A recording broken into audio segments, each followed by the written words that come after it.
We've had many versus videos on this channel before, but today we have a bit of a unique one, a tank battle. Tanks were a crucial element of military strategy during the Clone Wars, and some of the war machines produced for the conflict were unlike any to have ever been seen before. Today, we'll be pitting an unstoppable force against an immovable object, or in plainer terms, the Republic's HAV-W-A6 Juggernaut against the Geonosian super tank.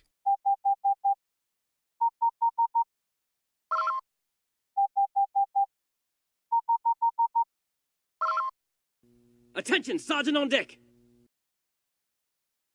The Juggernaut was a monster of a tank, a massive rolling chunk of armor and weaponry that could obliterate nearly anything. None of its on-screen appearances do this thing justice. In reality, they were capable of incredible amounts of destruction for a tank, a quality for which it was prized by Republic strategists. But it might well have met its match in the Geonosian super tank.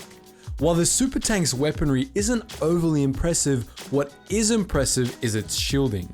Each tank complemented its heavy armor with an onboard shield generator, which made it capable of taking sustained fire from anti-vehicular artillery without suffering as much as a scratch. The super tank was the Confederacy's deadliest war machine, the product of Poggle the Lesser's Geonosian industries. They were well armed, heavily armored, and shielded, making them nearly unstoppable. Fortunately for the Republic, the threat they posed was eliminated before it had fully manifested. The foundry at which they were designed and produced was destroyed in the Second Battle of Geonosis, as well as all 21 of the completed units. None are believed to have been shipped off-world before this. The super tank was a repulsor craft, similar in shape and size to Bactoid Armor Workshop's multi-troop transport. It was piloted by a crew of at least 2 battle droids, a pilot and a gunner, though it presumably had other crew compartments behind the cockpit for more personnel. It is unknown whether or not they could carry troops, though if they could, it probably wouldn't be able to hold many, as much of the vehicle's rear was dedicated to housing and powering the onboard shield generator.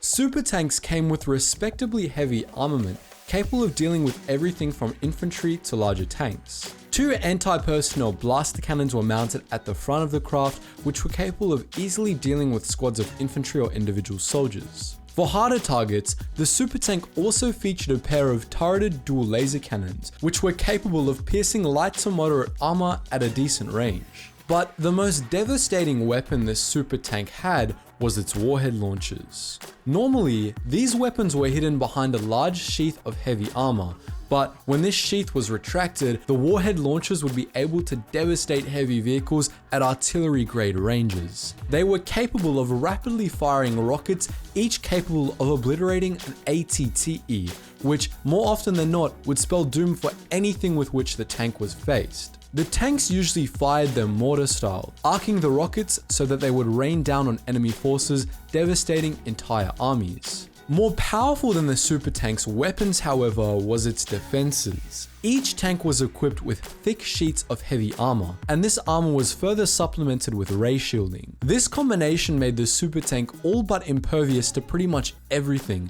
from mass driver and artillery fire to reactor explosions and being buried by the remains of a droid factory. The only known method of destroying super tanks involves destroying bridges and kilometer-long falls, as demonstrated by the Jedi on Geonosis.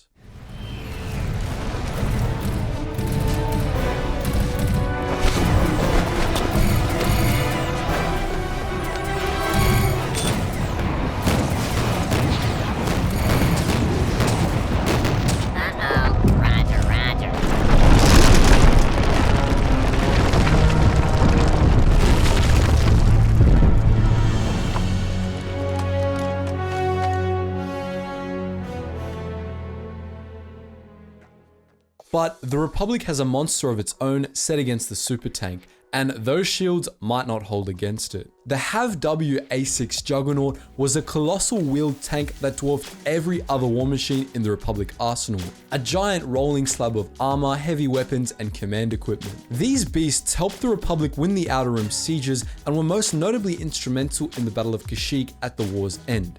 The Juggernaut was nearly 50 meters long and rolled into battle on 10 massive drive wheels that were each taller than an AT-RT and were capable of outright crushing droid squads or even small vehicles. Excluding its small army of gunners, the Juggernaut had a crew of 12, who were mostly divided between the tank's two cockpits. There was one cockpit at either end of the tank, which was fully capable of driving in either direction, which made up for its wide turn radius. Juggernauts were very well armored, and their only weak spots were on the underside of the tank, which in itself was a very dangerous target if one objected to being run over and crushed. They were capable of sheltering small armies of clones behind their heavy armor plates, and clones were also able to use the multiple hatches in the tank's armored hull as sniper positions. Clone snipers also had access to a retractable spotter's tower, which extended far above the roof of the tank when deployed, allowing for a wide view of the battlefield. Between the Juggernaut's twin cockpits was what amounted to a mobile fortress, and capable of carrying anywhere from 50 to 300 clone troopers depending on configuration.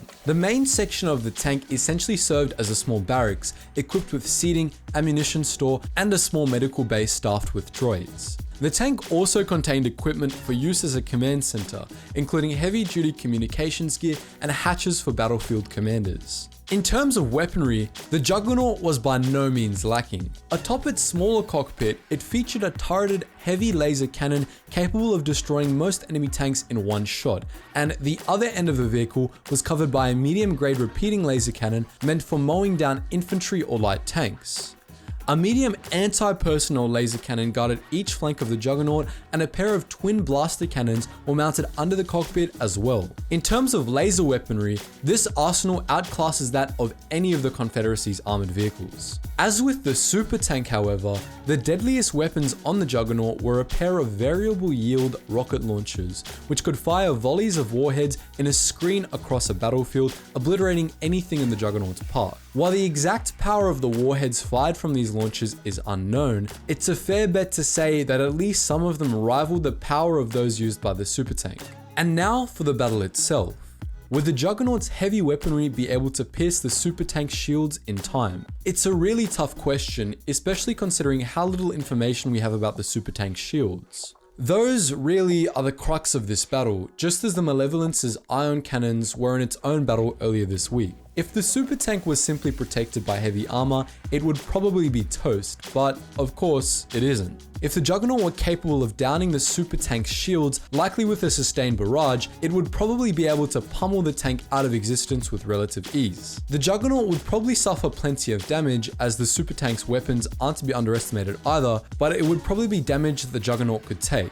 After all, the thing has extremely heavy armor, 2 cockpits and gunnery stations scattered all over and buried beneath the barracks. Even if the super tank's warheads pierce one part of the beast, there are still others to be reckoned with. That said, the super tank's shields have been shown to be incredibly powerful, and so it's not out of the question that they could take the Juggernaut's barrage and allow the super tank to respond in full force. Those warheads, as we established earlier, were pretty powerful, and a volley could probably destroy one of the Juggernaut's cockpits. If the shields were to hold for a few volleys, the super tank might even be able to pierce the tank enough to breach its internal reactor, which would spell doom for the Juggernaut. Ultimately, that's probably the most likely scenario too. We don't know how powerful sustained fire from a Juggernaut's rocket launchers is, but it's probably not much more powerful than a salvo from a line of dedicated artillery pieces, which those shields have proven capable of shrugging off. Unless the super tank's sitting on a high bridge that the Juggernaut can blow up, it would probably win this fight,